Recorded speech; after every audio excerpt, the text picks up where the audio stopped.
Amy Winehouse, the jazz goddess who treated rehab like a suggestion. Microphones like chew toys and tequila like mouthwash. This wasn't a career. It was a 5-alarm tabloid inferno in eyeliner. One minute she's belting out Grammy Gold, the next she's headbutting a stage light and washing it down with rum. Booze wasn't her problem, it was her brand. So grab a drink, or better yet, maybe don't, because this is everything wrong with Amy Winehouse. Sorry to interrupt, but Amy left the world too soon. Please don't leave this channel too early and subscribe. Thanks. Class dismissed. What do you get when you mix raw talent, a mountain of attitude, and zero tolerance for rules? An early exit from the Sylvia Young Theatre School. Yep, Amy Winehouse got herself expelled from the UK's top-performing arts school at the age of 14. The same place that shaped generations of stage darlings, because apparently being brilliant but disruptive wasn't on the syllabus. Allegedly, it was because she got a nose ring. In a letter later revealed to the press, Amy said she wanted to be famous, but not that famous, and then proceeded to cause so much chaos, she got kicked out like she was reenacting Matilda in reverse. Whether it was skipping classes, mouthing off to teachers, or just doing her own eyeliner in defiance of all known health codes, Amy made it crystal clear she wasn't there to follow rules. She was there to break them in 4-inch heels. And sure, it's kind of poetic that the rebel who'd later say no, no, no to rehab also said nah to formal education. But come on. Getting thrown out of stage school is like flunking out of Hogwarts before learning a single spell. Grammys? Denied. Fast forward past grade school and to the global stage. Winning 5 Grammys in one night should be a career-defining high point. And the Grammy goes to Amy Winehouse. Unless, of course, you're banned from the country where the ceremony is happening. In 2008, Amy Winehouse managed the impressive feat of being too problematic even for America. US authorities denied her a visa due to substantial allegations of drug use, which is a polite way of saying, girl, you've been caught on camera smoking enough illegal substances to trigger a DEA raid from space. So instead of gracing the Grammy stage, Amy had to perform via satellite from London. Because nothing says best new artist like singing Rehab through a grainy video feed while looking like you just crawled out of a Camden alley. It's almost poetic. She sang about refusing rehab, won a Grammy for it, and then couldn't collect it in person because of the very behavior the song glorified. The irony is so thick it deserves its own category. Somewhere in a velvet-draped awards show green room, a publicist probably spontaneously combusted. And let's be honest, how bad do you have to mess up for the same country that gave us Kid Rock and Limp Bizkit to say, yeah, not this one? No, no, no was the problem. If your most iconic hit is about refusing medical help, you might be setting yourself up for an unfortunate legacy. Rehab wasn't just Amy Winehouse's breakout anthem. It was her personal TED Talk on why she thought recovery was for suckers. The song glamorized stubbornness, threw shade at the people trying to save her, and turned the word no into a catchy chorus that played at weddings, brunches, and eventually memorial services. Sure, the horn slapped, but singing "I Ain't Got the Time" when people are literally begging you to detox isn't edgy. It's tragic foreshadowing. You know that I'm no good. The cruel irony? Amy went to rehab multiple times. Not once, not twice. Several public stints. And none of them stuck. Either she left early, relapsed before she unpacked, or turned the whole thing into a PR nightmare. At some point, Rehab stopped being a hit single and became the saddest running gag in pop history. And when she died of alcohol poisoning in 2011 at the age of 27, the song that once made her a star turned into a haunting reminder that the whole world watched her drown while clapping along to the beat. Stage fright. More like stage fight. By 2007, Amy wasn't just performing concerts. She was conducting slow-motion car crashes set to jazz. Every stage appearance was a new kind of chaos, with slurred lyrics, forgotten verses, and the unmistakable "I've had 3 vodkas and a mystery pill" energy of a bad karaoke night. Take the MTV Europe Music Awards, for example. Amy stumbled through Back to Black like it was a half-remembered lullaby. Fans were confused, critics were brutal, and somewhere, her teleprompter probably tried to escape through the side curtain. But it wasn't just one bad night. It was Glastonbury. It was Shepherd's Bush. It was any venue unfortunate enough to book her during this black hole of professionalism. She showed up late, stormed off early, and spent the middle portion of shows either mumbling or staring into the void like it owed her money. At some gigs, she even scolded her own band or hurled insults at the crowd. Amy Winehouse Live in 2007 was less sultry soul goddess than you think. People didn't buy tickets to hear her sing. They bought tickets to see if she'd implode before the encore. And too often, she delivered. Fan service. The violent edition. Most artists hug fans, take selfies, maybe throw a t-shirt into the crowd. Amy Winehouse? She apparently preferred slapping people in the face. In 2008, Amy was charged with assault after allegedly punching a fan who dared to ask for a photo. The woman claimed Amy lashed out at her during a charity ball, because nothing says "support the kids" like an open palm smack to the chin. Amy, of course, denied it, and the case was later dropped due to lack of evidence. But let's be real. By then, Amy had developed a reputation for treating concerts like gladiator arenas. Fans were booed, insulted, and sometimes hit with microphones, assuming they weren't just watching her stumble through 3 minutes of off-key chaos. Even when the legal system let her off the hook, public opinion didn't. Assault charges, no matter how minor, don't exactly scream "misunderstood genius." They scream, "I might be physically dangerous at a fundraiser." It's hard to maintain troubled soul singer mystique when you're swinging at strangers like you're in a pub brawl. Fuck off, I love Lily. Fuck off. You're just picking on me because I'm drunk. High times in Oslo. Because what's a European tour without an international drug bust? In 2007, Amy Winehouse added "foreign national arrested for marijuana possession" to her growing resume of self-destruction. While in Norway, Amy, her husband Blake Fielder Civil, and a crew member were caught with 7 grams of weed.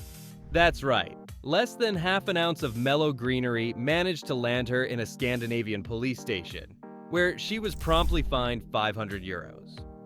The whole incident was peak Winehouse, sloppily executed, completely avoidable, and splattered across every tabloid by breakfast. Her team tried to downplay it as a misunderstanding, because nothing screams innocence like getting caught red-eyed in a hotel room with a party-sized joint and a known druggy husband. She later tried to appeal the fine, claiming she hadn't understood the language or the charges, but Norway wasn't buying the act. Neither was the rest of the world. This wasn't a hardened criminal bust, no. It was more like an embarrassing international reminder that Amy couldn't even stay clean long enough to leave customs unscathed. Norway gave her a taste of legal weed consequences, and Amy gave the internet another mugshot to meme.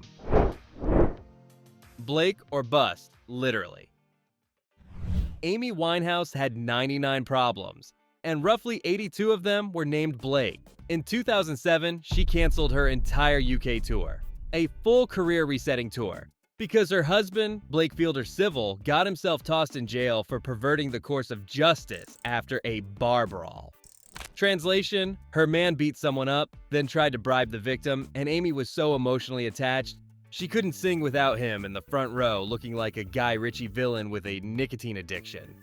Forget contracts, forget fans. Amy said she couldn't perform without Blake and shut the whole thing down like it was a dinner party she didn't feel like hosting.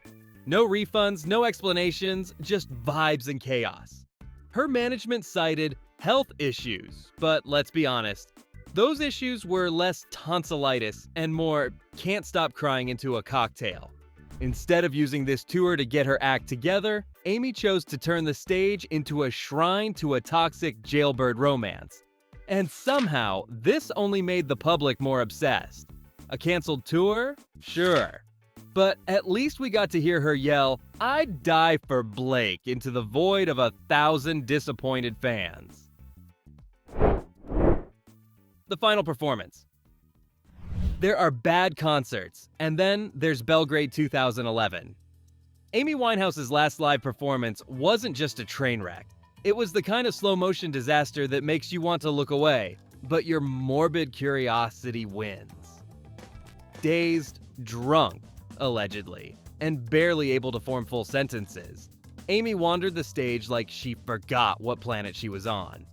She couldn't remember the lyrics, slurred what little she sang, and at one point, her backup singers tried to cover for her like confused babysitters at a PTA meeting.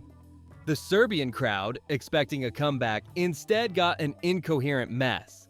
Imagine paying top dollar to watch someone forget their job in real time. Fans booed. The media eviscerated her. Her tour was canceled immediately afterward. That night wasn't just a performance. It was an obituary being written in real time. No entourage, no PR spin, no artistic choices could save it. It was painfully clear that Amy was not okay, and the world was watching a tragic final act instead of a triumphant return. This wasn't just the end of a tour. It was the moment people realized the Amy Winehouse comeback was never going to happen. Deleted tracks, deleted legacy.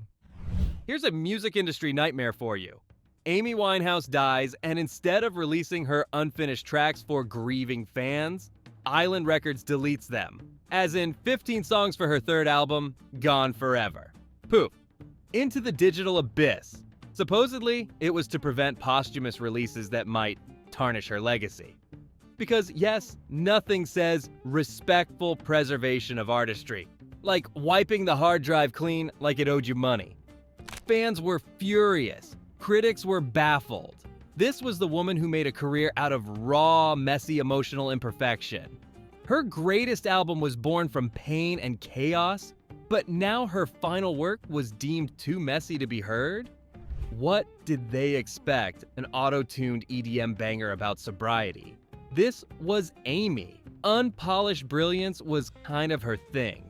Destroying her music instead of letting fans hear it felt less like protecting her legacy and more like corporate panic disguised as reverence. If anything, that music, imperfect, incomplete, unfiltered, would have been the most real thing she ever left behind. But instead, we got silence. Literally. Thin, sick, ignored. Amy Winehouse didn't just battle drugs and alcohol. She also struggled with a brutal eating disorder that somehow stayed under the radar, even as it was hiding in plain sight. Paparazzi photos showed her shrinking frame. Friends voiced concerns. Former boyfriends confirmed her disordered eating habits. And yet the media treated it like a side plot to her addiction narrative, as if binging on booze made headlines. But starving herself to death was just an aesthetic. It was reported that Amy suffered from bulimia since her teens, and the damage to her body wasn't theoretical. Doctors believe it weakened her heart, potentially contributing to her death. But did the press care? Nope. They were too busy writing headlines like Amy's Boozy Blowout or Crack Hell Diva to notice that the real story wasn't just what she put in her body, but what she wasn't keeping in it. It's one of the most overlooked tragedies in her story, a serious, life-threatening illness that got buried under tabloid circus nonsense. It wasn't just drugs that killed her, it was a cocktail of neglect, malnutrition, and an industry that watched her waste away and called it edgy. Back to blame. Ah, yes, the Back to Black drama, where soulful vocals meet ego-fueled beef. Amy Winehouse didn't just write one of the most iconic breakup albums ever. She also started one with her producer. In 2007, she came out swinging against Mark Ronson, accusing him of taking too much credit for her success. You'd think that two genius musicians who made magic together might share the spotlight. But Amy, she went full Kanye before Kanye and basically said, "You made the beats, but I am the beats." To be fair, Ronson was out doing interviews and talking about the album like he personally wrote it in blood. But Amy clapped back hard, implying he was riding her eyeliner smudged coattails. Their working relationship fell apart, and fans were left wondering what other masterpieces we could have had if these two hadn't decided to throw passive-aggressive shade across British radio waves. Amy's raw vocals and lyrics made the album unforgettable, but calling out your collaborator like you're on Real Housewives of Camden probably wasn't the flex she thought it was. The feud didn't just break a partnership, it broke every fan's hope that lightning might strike twice. Voodoo, but make it legal. You know things are getting weird when your PR team has to issue a cease and desist over a voodoo doll.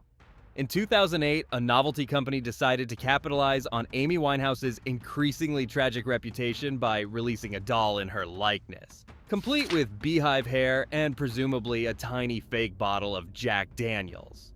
Tasteless? Absolutely. But in a move that surprised no one, Amy's legal team took one look at that miniature straw effigy and said, "Not today, Satan." They threatened legal action, arguing the doll was offensive and exploitative. Because if anyone was going to make money off Amy Winehouse's pain, it was going to be Amy Winehouse, thank you very much. And honestly, fair. Turning someone's very real public breakdown into a cursed plush toy is peak late 2000s capitalism. Still, it says something about how far things had spiraled when this was the kind of merch people thought would sell. Amy went from Mercury Prize nominee to novelty shelf joke in record time. And while her team may have nixed the doll, the whole incident proved one thing. When the world sees you as a punchline, they'll put a price tag on it, even if it comes with a sewing pin. Label? What label?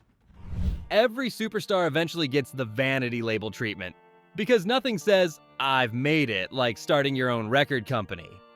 For Amy Winehouse, that dream was Lioness Records, a boutique imprint under Island Records meant to launch new talent and give Amy more creative control. On paper, it was a power move. In reality, it went the way of most of Amy's plans during her post-Back to Black downward spiral. Absolutely nowhere.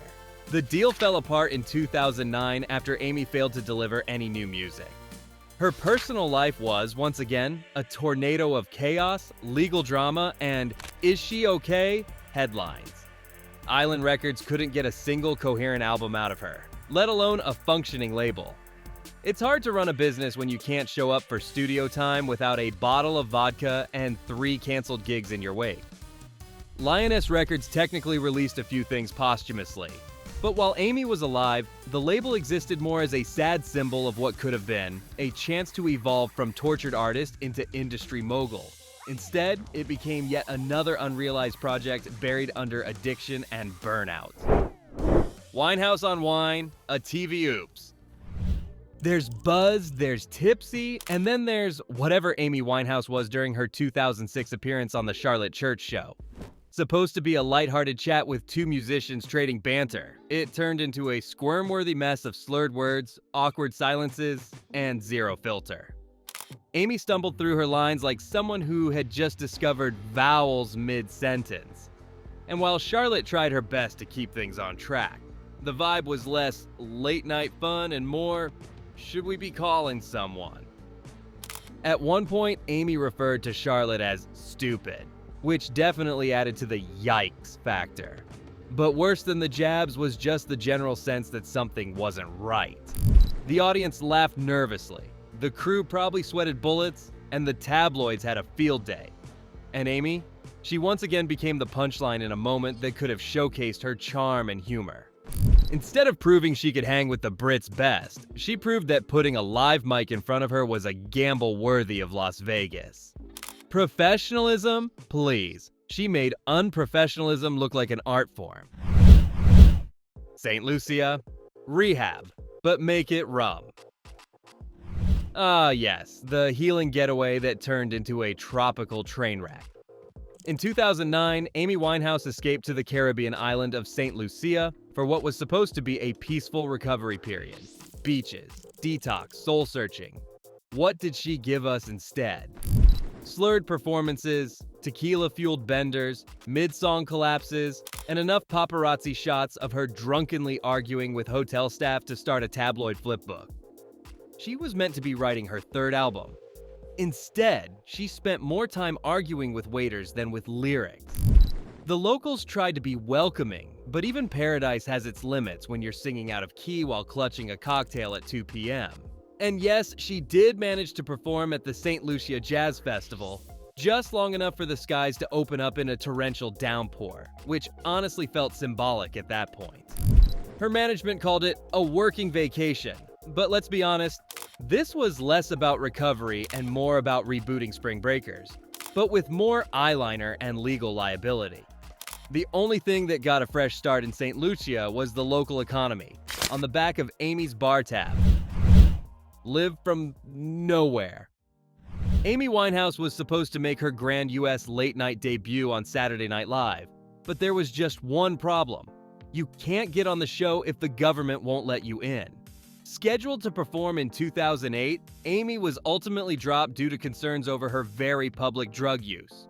Apparently, SNL producers thought having someone with an active addiction spiral live on air wasn't the brand of chaos they were looking for. Who knew? This would have been a huge deal. Saturday Night Live is where legends cement their US fame. Instead, Amy's moment was canceled not because she lacked talent, but because the words heroin and crack pipe had appeared next to her name in one too many headlines. Lorne Michaels probably took one look at the latest tabloid spread and said, "Let's go with the Foo Fighters." The irony? Amy wanted that American fame. She was on the brink of conquering the US market, then self-sabotaged her way right off the stage. In the end, the mic stayed cold, the stage stayed empty, and SNL dodged what could have been the most uncomfortable performance since Ashlee Simpson's Hoedown Panic Jog. The song no one asked for. There are bad decisions, and then there's being filmed singing a racist parody while allegedly high on crack. In 2008, The Sun released a video showing Amy Winehouse slurring through a disgusting, offensive take on the children's song Head, Shoulders, Knees, and Toes. Only this version swapped in racial slurs and anti-immigrant remarks. It wasn't satire. It wasn't edgy. It was ugly, disturbing, and impossible to defend. The internet exploded, public outrage followed, and Amy's team pulled off the PR equivalent of curling into a ball and waiting for the news cycle to move on. No statement, no apology, just awkward silence and the hope that people would forget. Spoiler alert, they didn't. This wasn't tabloid gossip or media spin. It was on video. The fact that Amy's inner circle let it happen, and worse, seemed to laugh along, made it clear just how toxic her environment had become. It wasn't just about substance abuse anymore. This was about the breakdown of judgment, character, and any remaining connection to reality. The damage was done. The girl who once sang with soul and wit now had a scandal so deep it overshadowed her music. And no PR team in the world could rewrite that chorus. Inked and unhinged. There's spontaneous, and then there's mid-concert human tattoo parlor spontaneous. At one of her more bizarre gigs, Amy Winehouse, already famous for turning live shows into unpredictable performance art, decided to pull a fan on stage and tattoo them. Live, mid-song, with a real needle, in front of a crowd. Because sure, when you're too unpredictable for the Grammys and banned from SNL, the obvious next step is playing Dr. Sketchy with some poor fan's arm. No gloves, no sanitation, just pure rock and roll recklessness with permanent consequences. Health experts cringed, promoters panicked. Somewhere, a tour manager probably tried to telekinetically die. The fan, bless their heart, seemed thrilled, but also may now have hepatitis anxiety and a half-finished anchor behind their elbow for life. This wasn't an encore. It was a biohazard with eyeliner. Amy didn't just ignore boundaries. She pierced through them with a tattoo gun and a wine buzz. And while her devil-may-care attitude was part of her mythos, this moment wasn't rebellious or romantic. It was just, why? Live music is supposed to move you, not ink you. At least that fan has a small heart-shaped tattoo to remember that chaotic day. Kanye? Not impressed. Most artists use the Glastonbury stage to thank fans, sing their hits, and maybe cry a little. Amy Winehouse? she used it to heckle Kanye West. During her 2008 set, she randomly paused mid-performance to shout that Jay-Z was definitely better than Kanye, adding that Kanye was we'll let you fill in the blank for that swear word. Yes, that word, into a live mic, at one of the biggest festivals in the world, because nothing says comeback performance like airing your unfiltered hot takes to 100,000 strangers in a field. Now let's be clear, it was so random. Kanye hadn't even done anything to her. There was no beef, no tweet, no diss track, just pure unsolicited Winehouse wrath delivered from a woman wearing a cocktail dress and smeared eyeliner. The crowd? Some laughed, some cringed. And the media? Oh, they had a field day. Was it edgy? Maybe. Was it wildly unprofessional? Absolutely. It was the kind of moment that reminded everyone just how little filter Amy had left. She didn't need a feud to go off, just a microphone and a wandering thought. And with that, she managed to roast a man not even in the country, live from a stage he'd never even touched yet. Tattoo needles, cheating scandals, and regrets. Amy Winehouse's love life was chaos on a good day, but in 2010, things got even messier when she was accused of having an affair with her manager's boyfriend, filmmaker Reg Travis. Let that sink in. Not just a friend's partner, not just someone in the industry. Her manager's boyfriend, who she then publicly dated afterward. Because apparently the best way to keep professional boundaries strong is by demolishing them entirely. The tabloids pounced like hyenas on a steak, reporting screaming matches, hurt feelings, and a manager caught between her paycheck and heartbreak. Amy, of course, denied any wrongdoing, while still parading around with Reg like she hadn't just detonated a workplace trust bomb. The drama sparked headlines like Amy's New Flame Sparks feud and Winehouse Rex romance, which honestly felt more like rejected Gossip Girl episode titles. The worst part? Reg was reportedly one of the healthier relationships she ever had. But the way it started overshadowed anything good. Instead of stability, it became yet another scandal. In a long list of reasons, people stopped focusing on her music and started rubbernecking at her personal life. Spit take from hell. If there was ever a single image that captured the absolute chaos of late-career Amy Winehouse, it was this. Her spitting at paparazzi outside her house in 2009. That's right, spitting. Not metaphorically, not throwing shade, literally launching saliva missiles at a group of photographers like a one-woman punk show with bronchial accuracy. Caught on camera, naturally. Because when you're Amy Winehouse and you're already being chased by the press 24/7, the only thing better than hiding is giving them a front-page photo op of fury. There she was, disheveled, agitated, and clearly fed up, spitting at the lenses while her security tried and failed to reel her in.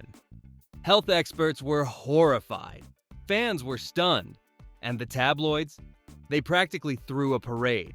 It reinforced everything the press wanted people to believe about Amy, that she was wild, volatile, and completely out of control. Of course, behind that spit was a woman under enormous pressure and deep addiction. But public image doesn't wait for nuance, and spitting at people trying to profit off your breakdown just fed the beast more headlines. And there you have it. No matter the mess, Amy's soulful voice and brutally honest music still hit harder than most pop stars' polished performances. What do you think about Amy Winehouse? Let me know down below. Thanks for watching, and see you in the next video.